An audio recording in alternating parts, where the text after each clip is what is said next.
Hello student, আজকে দেখো মাধ্যমিক 2024 সালে বিগত বছরের যে 2 মার্কসের প্রশ্নগুলো এসেছিল সেগুলো নিয়ে আলোচনা করব। আমি আজকে একটু অ্যান্সারগুলোও রেখেছি, তোমরা দেখতে পারবে 2 নম্বরে কতটা লিখলে তোমাদের উপকার হয়।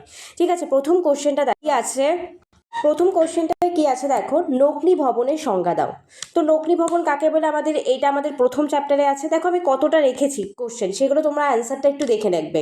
আবহবিকারের মাধ্যমে সৃষ্ট চূর্ণ বিচ্ছিন্ন শিলাসমূহ অভিকর্ষের টানে যখন পুঞ্জিত স্খলন রূপে নিচে নেমে আসে এবং শেষে ক্ষয়ীভবনের মাধ্যমে সেখান থেকে দূরে অপসারিত হয়। সুতরাং আবহবিকার, পুঞ্জিত স্খলন এবং ক্ষয়ীভবন এই তিনটি প্রাকৃতিক প্রক্রিয়াকে কিন্তু আমরা সম্মিলিতভাবে ভূপৃষ্ঠের শিলাস্তর উন্মুক্ত হয়ে যায় বা নগ্ন হয়ে যায়, তখন এই সম্মিলিত প্রক্রিয়াকে কিন্তু আমাদের নগ্নি ভবন বলে থাকে। তোমরা এতটা লিখলে কিন্তু পুরোপুরি 2 মার্কসের নম্বর পাবে। পরের কোশ্চেন দেখো কি এসেছিল, কার্যকারী সৌর বিকিরণ বলতে কি বোঝো।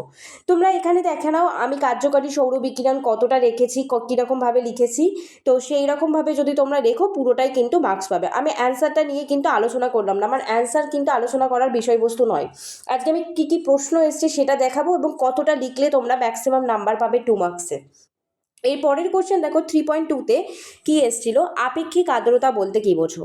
তো আপেক্ষিক আর্দ্রতা দেখো আমি একটুখানি রেখেছি, কিন্তু কোনো নির্দিষ্ট উষ্ণতায়, এটা কিন্তু উষ্ণতায় হবে, একটা নির্দিষ্ট আয়তনের বায়ুতে যে জলীয় বাষ্পের পরিমাণ এবং একই উষ্ণতায় ওই একই আয়তনের বায়ুতে জলীয় বাষ্প গ্রহণ করার যে ক্ষমতা, সেটাকে আমরা আপেক্ষিক আর্দ্রতা বলি। তার পরের কোশ্চেন অর হিসাবে কি এসেছিল দেখো, অ্যাপোজি জোয়ার বলতে কি বোঝো। তো অ্যাপোজি জোয়ারটা আমাদের পুরোটা এতটা লিখলেই তোমরা কিন্তু ফুল মার্কস 2 মার্কসে পেয়ে যাবে। আবার অনেকে যদি তোমরা আঁকা দিতে পারো বা ড্রয়িং দিতে পারো এখানে অ্যাপোজি পিকচারে, খুবই ভালো হয়। 3.3-তে দেখো কি এসেছিল, কঠিন বর্জ্য পদার্থের সংজ্ঞা দাও। ঠিক আছে, তার সাথে অরে এসেছিল বজ্রের পৃথকীকরণ। এইরকম যখন কঠিন বর্জ্য পদার্থের সংজ্ঞা দেবে তখন কিন্তু তোমরা অবশ্যই উদাহরণটাও অ্যাড করে দেবে। ঠিক আছে, তাহলে কিন্তু তোমরা ফুল মার্কস পাবে। তারপর বজ্রের পৃথকীকরণ দেখলে, বজ্রের পৃথকীকরণ এসেছিল, এই এতটা অ্যান্সার লিখলে তোমরা ফুল মার্কস পেয়ে যাবে।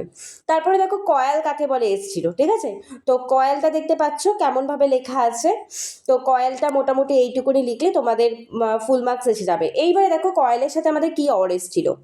অর এসেছিল দেখো, কোন দুটি নদীর মিলিত হয়ে গঙ্গা নদীর সৃষ্টি হয়েছে। 3.5-এ কি এসেছিল, বহুমুখী নদী পরিকল্পনার সংজ্ঞা দাও। ঠিক আছে, 3.5-এ কিন্তু আমাদের এটা এসেছিল। আর কি এসেছিল 3.5-এর সাথে, অর শিকড় আলগা শিল্প বলতে কি বোঝো। এটা কিন্তু আমাদের শিকড় আলগা শিল্প এসেছিল। এবারে দেখো দূর সংবেদন এর সংজ্ঞা দাও, এটা 3.6-এ এসেছিল। তো দূর সংবেদনের সংজ্ঞা দাও। আর একটা এসেছিল জিও স্টেশনারি স্যাটেলাইট বলতে কি বোঝো। ঠিক আছে, তোমরা দেখে নিলে কেমনভাবে কী কী কোশ্চেন এসেছিল 2000 কত সালে আমাদের, আমরা কিন্তু কভার করলাম আজকে 2024 সাল। তো এইরকমভাবে তোমরা যদি অ্যান্সার লেখো পুরোটাই কিন্তু নম্বর পাবে।